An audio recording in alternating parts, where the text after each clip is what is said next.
Hello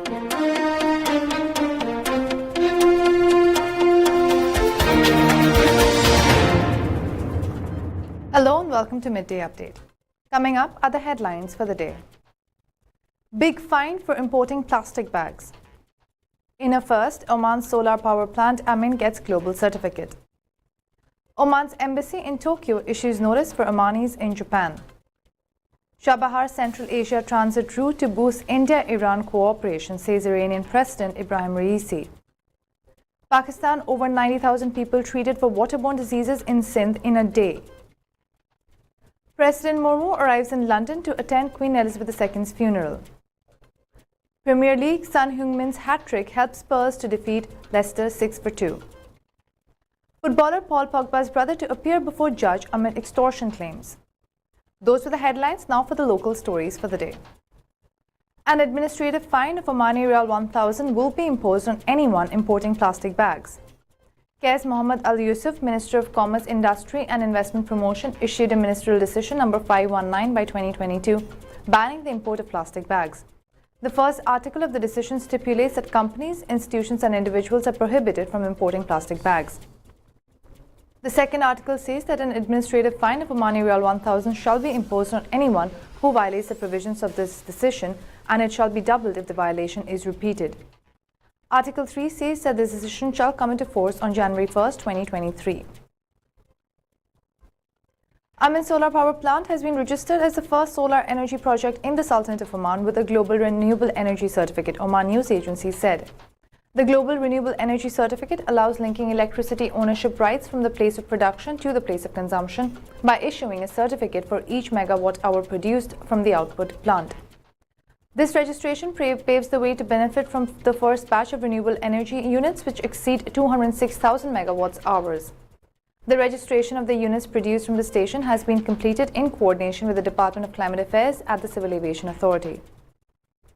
Three Pillars Consulting, the local issuer of the Global Renewable Energy Certificate in the Sultanate of Oman, has issued these standard certificates that will enable their reuse towards decarbonization goals or their trading in the open market. Dr. Firaz bin Ali Al Abudani, Chairman of Board of Directors of Amin Renewable Energy, said the following. The registration is a gain for all partners and related parties in this strategic project, and obtaining these certificates is the first stage to ensure that the Sultanate of Oman meets the international ambition of clean energy and restructuring the adoption of green particles. The Amin Renewable Energy Plant is located near the Nimr area, about 300 kilometers northeast of the Vilayat of Salalah in the PDO Block 6 concession. Oman's embassy in Tokyo has urged Omanis in Japan to take precaution and abide by the instructions of the local authorities due to the cyclone Namadol, which is expected to hit the country. The embassy said the following in a statement. The embassy is following with great interest the developments of the cyclone Namadol and calls upon all dear citizens in the areas expected to be affected to take precaution and abide by the instructions of the local authorities. You can contact the embassy around the clock via the following direct phones: 090-170-71989, 080-433-2888-4, 080-343-44439. Those are the local stories. We'll take a short break and we'll be back with international news. Stay tuned.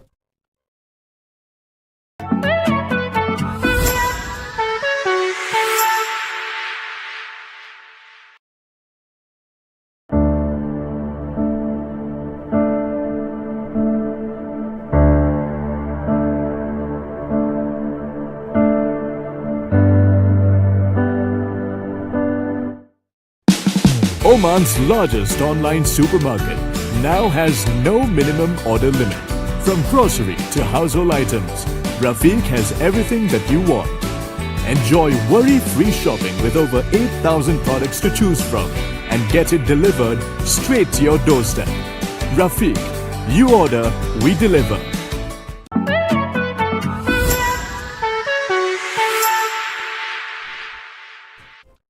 Welcome back to Midday Update. Now for the international stories. Terming the relations between India and Iran as friendly and cordial, Iranian President Ibrahim Raisi said the Chabahar Central Asia transit route can help both nations strengthen the grounds for cooperation. Using the existing capacities in the oil and gas industry, transportation and especially the Chabahar Central Asia transit route, as well as cooperation in regional and international issues that the two countries are concerned about and have common positions, can provide a suitable ground for improving the level of relations and expanding grounds for cooperation between the two countries, read a press release by the Iranian ministry. Raisi had a meeting with Prime Minister Narendra Modi where he described the development of the interactions with the country as one of the priorities of Iran's foreign policy. Indian independent figures like Mr. Gandhi, who have stood against arrogance, are always respected by the Iranian nation, he said, referring to historical, cultural and civilizational common grounds between the two countries. Referring to Iran's progress in various scientific and industrial fields, Raisi emphasized cruel sanctions could not interrupt the progress of the Iranian nation. In the sideline meeting, Prime Minister Modi pointed out the key role and importance of Chabahar port in the transportation of goods in the region. The development of this port will contribute to the economic development of the countries in the region, he said. The Prime Minister of India also mentioned the common positions of the two countries regarding the developments in Afghanistan and called for the continuation of Tehran-Delhi international and regional cooperation in the field. As the flood deaths continue to rise in Pakistan, a report by the Sindh Health Department reveals that over 90,000 people were treated for waterborne diseases in a single day in the province, media reports said. Catastrophic floods in Pakistan have taken the lives of over 1,500 people on Friday, as thousands of displaced citizens in Sindh were treated for infectious and waterborne diseases. In a report issued on Friday, the Sindh Director General of Health Services said 92,797 citizens were treated on September 15th. The report added that 17,977 cases of diarrhea and 20,064 skin disease cases were reported on Thursday, alongside 28 cases of dengue. A total of 2.3 million patients have been treated since July 1st in the field and mobile hospitals set up in the flooded region. Further, the National Disaster Management Authority said 22 flood-related deaths were reported in 24 hours. Since June 14th, 1,508 people have died. In its daily situation report, the NDMA also said 9 individuals were injured in flood-related incidents in 24 hours, taking the total to 12,758.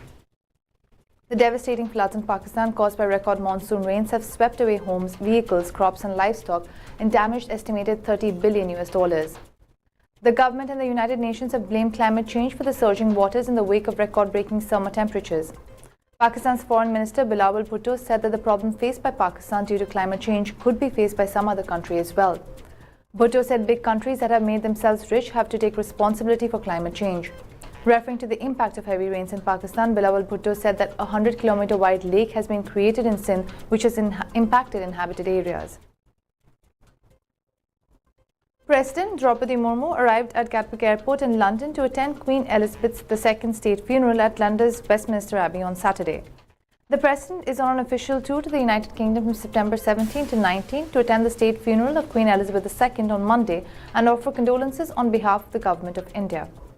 The presidential aircraft carrying Murmu and her entourage members, including Foreign Secretary Vinay Kwatra, landed at London's Gatwick Airport at 8:50 IST, from where she left for the hotel where she will be staying during this tour. On her arrival at the airport, the President was received by the High Commissioner of India to the United Kingdom. According to official reports, on Sunday, she will attend the lying-in state of the Queen's coffin at the Palace of Westminster and sign a condolence book on behalf of the Indian government at Lancaster House near Buckingham Palace. Later in the day, she will attend a reception hosted by King Charles II for the overseas leaders at Buckingham Palace in London before the funeral service on Monday at 11 a.m. local time. The next day, she will attend the state funeral service at Westgate at Westminster Abbey. And in the afternoon, she will attend the reception hosted by James Cleverly, UK Secretary of State for Foreign, Commonwealth and Development Affairs. Queen Elizabeth II, 96, the former head of the state of the UK and head of the Commonwealth of Nations, passed away on September 8th. She will be laid to rest with full state honours at Westminster Abbey on September 19th. One-day state mourning was observed across India on September 11th as a mark of respect to UK's Queen Elizabeth II, who passed away on September 8th. Those were a few of the international stories. We'll take a short break and we'll be back with sports news. Stay tuned.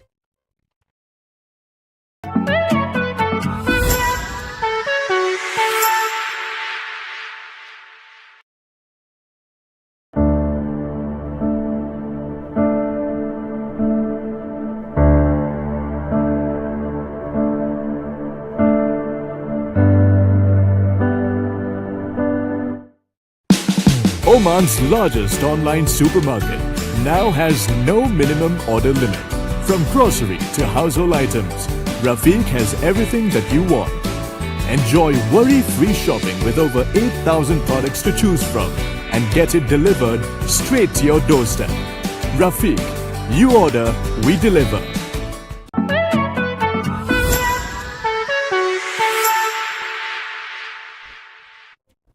Welcome back to Midday Update. Now for the sports news.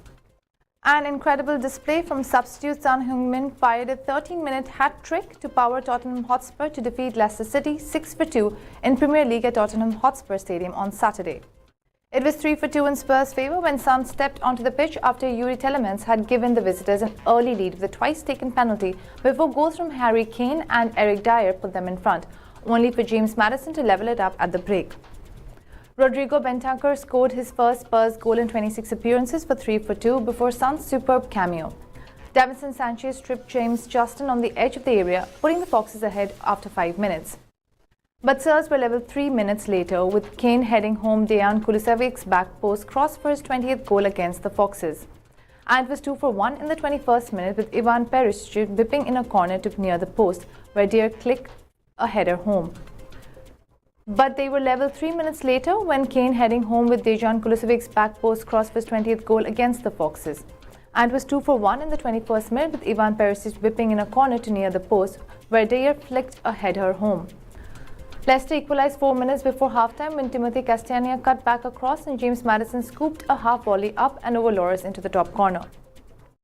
Ward then made a remarkable stop to deflect Sancho's header onto the crossbar before Lloris saved with his legs to restrict Maddison from his second from close range, capping up with a wild first half. In the 86th minute, Son scored another goal to close out the match. French football star Paul Pogba's brother is due to appear before a judge on Saturday as French authorities investigate Pogba's claims of being extorted by an organized gang. Paul Pogba's older brother Matthias and 4 others, also close to Matthias, have spent the last few days in police custody. Sources cited an unnamed source close to the case as saying that Matthias Pogba had already been detained and charged. Matthias' lawyer Yassine Bouzrou said his client contests being a party of the presumed attempt of extortion of funds. A French newspaper quoted judicial sources saying without naming them. "We're going to challenge this decision," Bouzrou told sources. He said that his client committed no criminal offence.